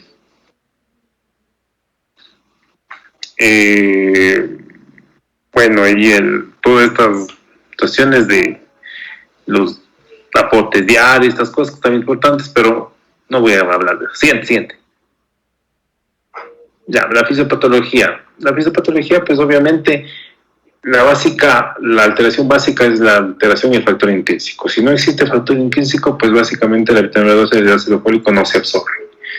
A eso se conoce como la anemia perniciosa. No toda anemia megaloblástica es anemia perniciosa, ¿no? Pero esa es la causa más importante de anemia por deficiencia de vitamina B12 y ácido fólico. Los síndromes de mala absorción también, pero ya, como habíamos dicho, ya porque realmente no hay una buena aporte y obviamente una buena absorción, como su nombre indica. Siguiente. Esto es importantísimo porque hay que tomar en cuenta que la vitamina B12 sirve ya de efecto para algunas funciones principalmente enzimáticas. Las principales, sí, esto es muy bien, o sea, sirve para la isomerización de la metilcoenzima A, para poder transformarlo en coenzima A. Entonces, cuando hay una deficiencia de vitamina B12, generalmente lo que disminuye es succinilcolina A, pero aumenta la metilcoenzima A. Y lo más importante, también que la vitamina B12, al tener también, estar involucrado en la metilación de la homocisteína metionina, cuando no hay vitamina B12 y ácido fólico, pues en teoría disminuye la metionina, pero aumenta la homocisteína. Y la homocisteína es un metabolito, una molécula que generalmente está establecido en síndromes de hipercoagulabilidad. Es muy común, por ejemplo, que un paciente con anemia megaloblástica se infarte, y muchas veces el paciente lo que les interesa es el infarto y no se dan cuenta de la anemia. Muchos pacientes con anemia de deficiencia por vitamina B12 y ácido fólico se llegan a hacer infartos, no solo cardíacos, sino a veces cerebrales, a veces de intestino, ¿no? Por el aumento de la homocisteína. Siguiente. Lo mismo con el ácido fólico, ¿no? Siguiente. Esto es importante, las medicaciones clínicas. Las medicaciones clínicas, muchas veces, la anemia por deficiencia de hierro es mucho más aguda, o sea, es mucho más de ese aumento. En cambio, la anemia por deficiencia de vitamina B12 y ácido fólico es mucho más larga. El paciente muchas veces puede venir con anemia y viene con anemia de por lo menos unos 4 o 5 años atrás. Como dicen, ¿no? Por las reservas de vitamina B12 y ácido fólico que pueden, de reservas de vitamina B12 que generalmente duran hasta 4 años. Muchas veces el paciente viene poco a poco, y cuando realmente se vuelve sintomático es cuando tiene hemoglobinas menores a 7. En cambio, en 6, en 5 el paciente viene sintomático. Hay pacientes que a veces llegan con hemoglobinas de 5 y están tranquilos. En cambio, un paciente con anemia ferropénica, con anemia de 10 ya puede venir sintomático. Es la diferencia, ¿no? Uno es más como, diría, menos insidiosa y la otra es un poco más insidiosa, es mucho más larga la de la anemia megaloblástico. Por eso estos pacientes muchas veces se los mira cuando tienen hemoglobinas ya muy bajas, como de 6, de 5 gramos de hemoglobina, cuando realmente se dan cuenta que tienen una un proceso de una anemia de este tipo, ¿no? Hay que tomar en cuenta, como dice, la pérdida de peso, la debilidad, la gotita y la lengua depilada, que es por el síndrome de malabsorción. Pero también el paciente puede presentarse con trombocitopenia y alteraciones en los leucocitos, también leucopenia. También las alteraciones básicas, que son las alteraciones neurológicas, que pueden estar presentes en los pacientes principalmente con anemia por deficiencia de vitamina B12. Ya en el tratamiento vamos a tomar en cuenta el por qué poder diferenciar y poder establecer tanto el uno como el otro para entenderlos mejor. Pero hay otra parte de la sintomatología, de las manifestaciones clínicas, que hay un porcentaje muy elevado de pacientes con deficiencia de B12 y ácido fólico que cursan con hiperbilirubinemia. Es decir, pacientes que se les nota ictéricos y que tienen predominio de bilirrubina indirecta, ¿ya? ¿Por qué se da esto? Porque obviamente el proceso de el déficit de vitamina produce eritropoiesis ineficaz. Es decir, como muchas veces no pueden formarse bien las células sanguíneas, pues se destruyen intramedular. Eso se conoce como eritropoiesis ineficaz y son destruidas intramedularmente y por eso generan hiperbilirubinemia. Muy común el paciente que se presente con una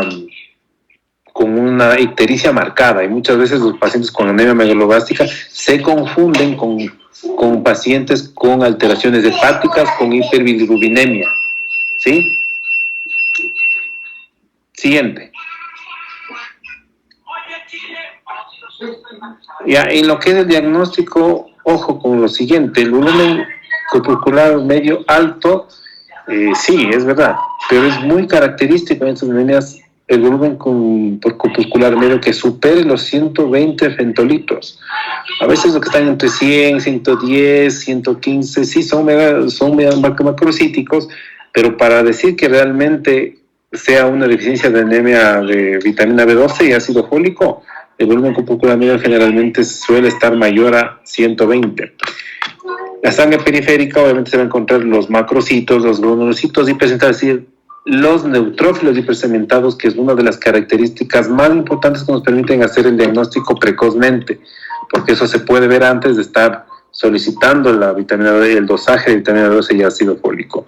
La médula ósea, la megaeritropoiesis, sí, pero lo que más llama la atención es el asincronismo madurativo, es decir, citoplasmas de los eritroblastos maduros con núcleos, en este caso inmaduros, asincronismo madurativo. Obviamente la megaeritrostosis, ¿no? El gigantismo que nosotros muchas veces hablamos. Siguiente. Ahí están los neutrófilos hipersegmentados, que es algo muy patognomónico de este tipo de anemia. Siguiente. Ya el dosaje de vitamina B12 y ácido fólico, lo que es más importante, el test de Schilling, sí, pero esto es más que nada se lo realiza cuando el paciente tiene anemia perniciosa, es decir, alteraciones en el factor intrínseco. Ya no se lo hace, difícilmente podamos nosotros hacerlo ahora. Básicamente ahora la dosificación de B12 y ácido fólico ha reemplazado casi el test de Schilling. Siguiente.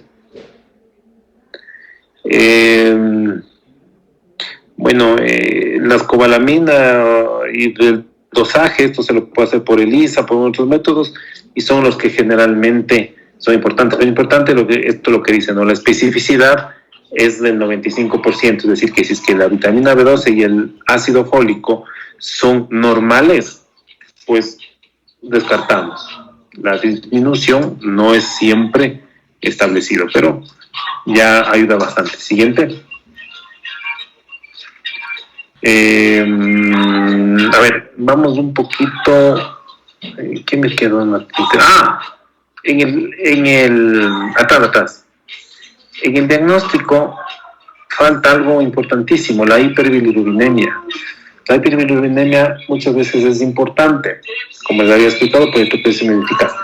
Pero algo que realmente llama la atención importantemente al momento de hacer el diagnóstico de estas patologías es la LDH elevadísima. Pacientes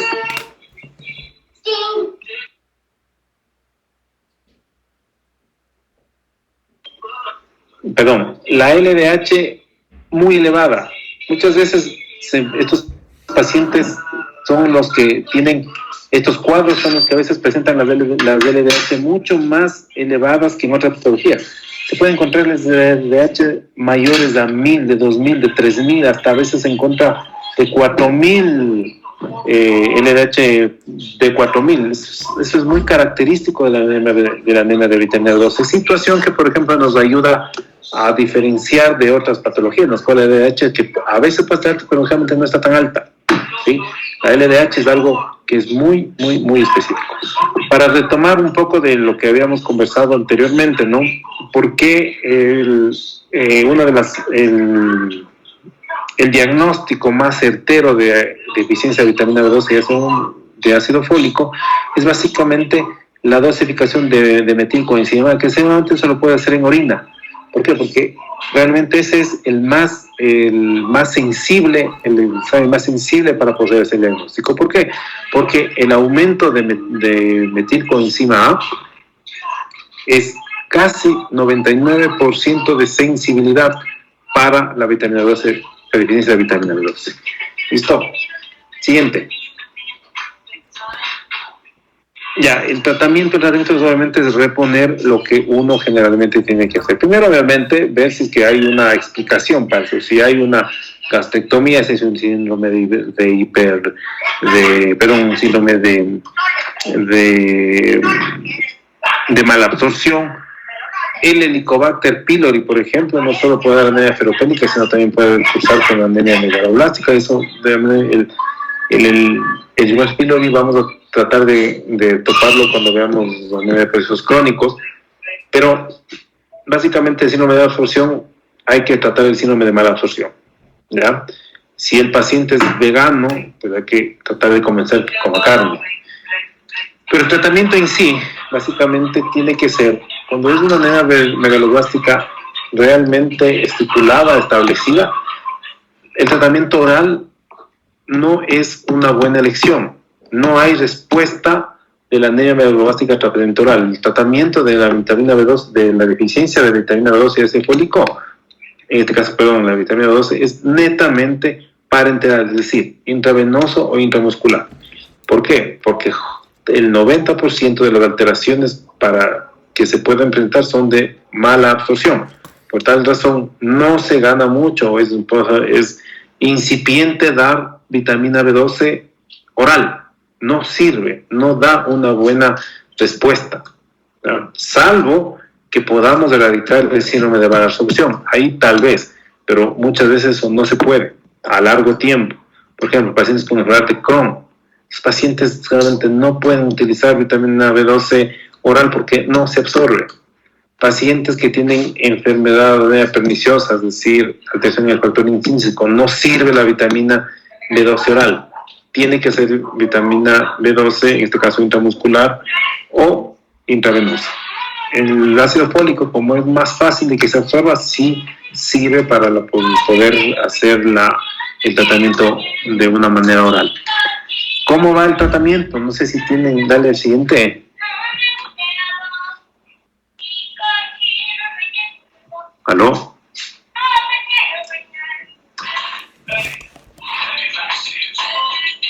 ¿Aló? Ya no tiene. Terminó ahí la exposición. Ya, entonces el tratamiento básicamente, como decimos, cuando es la vitamina B9, ¿sí? Es oral, o sea, el ácido fólico es oral. Y como es oral, pues obviamente la dosis debe ser diaria, de 5 a 15 miligramos. Dependiendo, generalmente los niños 5, adultos más o menos 10 miligramos y obviamente los pacientes con una gran deficiencia 15 miligramos. Y oral diarios, ¿no? 4 meses en promedio, pero generalmente es hasta que el cuadro básico se restablezca. Si es que no se restablece, pues básicamente esto no se deja de tomar, ¿sí? La vitamina B12, en cambio, dale atrás por favor. La vitamina B12 hay que tomar en cuenta que la inyección es de 1000 microgramos. No sé por qué, Pero qué difícil que es encontrar complejos B que tengan cianocobalamina de 1000 microgramos. Vienen de 100 microgramos, vienen hasta de 500 microgramos, pero no hay de 1000 microgramos. ¿Ya? Y muchas veces los de 100 microgramos es el típico complejo B que todo el mundo se pone para el chuchaqui. ¿Ya? La de 500 microgramos del típico complejo B que se pone es para los neuropáticos, por el famoso doloneurobión, por ejemplo. O a veces que dicen, sí, póngase una ampolla de vitamina B12, un complejo B y ketorolaco para las alteraciones neuropáticas de una hernia discal, por ejemplo. Pero nunca vienen, es difícil encontrar la vitamina cianocobalamina de 1000 microgramos. Antes, por ejemplo, había el epavionta F se llama, ya no viene, no sé por qué. Rojamin, que también venía, ya no viene. Estamos totalmente desprovistos para poder utilizar estas acciones. Por eso, no vale simple y llanamente el decir, póngase una ampolla de complejo B, porque las ampollas de complejo B no vienen con la cantidad necesaria de cianocobalamina. Las que yo he visto hasta ahora que todavía se consigue, pero que no se consiguen de una manera muy fácil, es por ejemplo el Neurobión. Neurobión 10.000 tiene 1000 microgramos de cianocobalamina. ¿Cómo era el otro que existe? Neural 10.000 también viene con 10.000, pero son difíciles de conseguir. Pero hay muchas preparaciones que vienen de 100, de 500, pero no, generalmente no vienen. Eso hay que tener muy en cuenta. Y la forma de poder hacer el aporte es, básicamente el tratamiento es una ampolla diaria de 1000 microgramos de vitamina de cianocobalamina, en este caso, que es lo mismo de la vitamina B12, diaria durante 7 días. Posteriormente a eso hay que poner una semanal por 4 semanas y luego una mensual por 1 año. Y ahí se decide si es que el paciente es una anemia perniciosa, es decir, que requiera tener ya de por vida, o si es que se puede, o si es que el desencadenante ha sido resuelto, se puede quedar ahí. Pero generalmente tienen que ir toda la vida poniéndose una ampolla cada 3 meses. Es la forma de poder hacer el tratamiento de estas alteraciones. ¿Alguna pregunta?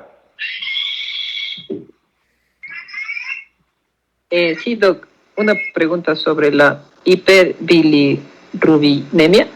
No me quedó muy claro por qué se da. La hiperbilirubinemia, obviamente la médula ósea produce mal glóbulos blancos, glóbulos rojos y plaquetas. Entonces, al haber una eritropoiesis ineficaz, estos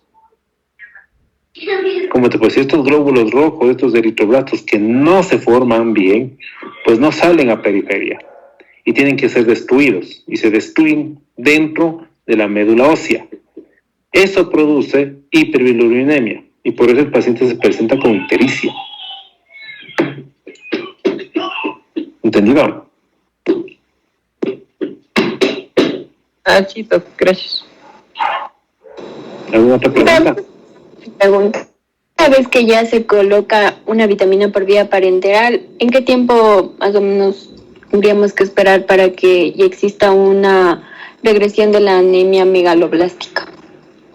Bueno, básicamente lo que hay que tomar en cuenta, el paciente generalmente a los 10 días de que inicia el tratamiento, es decir, más o menos posterior a los 7 días, a los 10 días ya tiene un pico reticulocytario, es decir, los reticulocitos generalmente son de 0.8, ya se empiezan a hacer de 3% más o menos.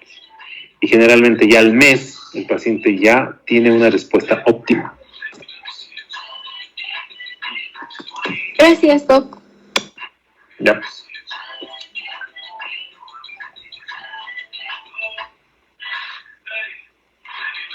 ¿Alguna otra pregunta? Creo que ya no, Doc. ¿Está tranquilo? Yo una preguntita. En el caso, usted mencionó que se puede dar este tratamiento de la vitamina B12 de por vida, o sea, ¿eso es solo en ciertos casos? Sí, eso es generalmente de la anemia perniciosa, es decir, en la anemia secundaria a alteraciones del factor intrínseco. Eso ya no se recupera, eso es de por vida. Ya, gracias, doctor. Nada más. No, doctor. Bueno, Gran, se me fue otra situación. Como les había comentado, el tratamiento tiene que ser siempre conjunto. ¿Por qué? Porque como habían puesto en las disposiciones el metabolismo de vitamina B2, el metabolismo de la vitamina B12 y el ácido fólico, principalmente el ácido fólico, también interviene en la vitamina B12. Entonces, muchas veces cuando existe una anemia megaloblastica mixta, es decir, que sea por vitamina B12 y por ácido fólico, ¿ya? Si tú tienes deficiencia de las dos y solo le das vitamina B12, pues puede caer lo que se conoce como la trampa del folato.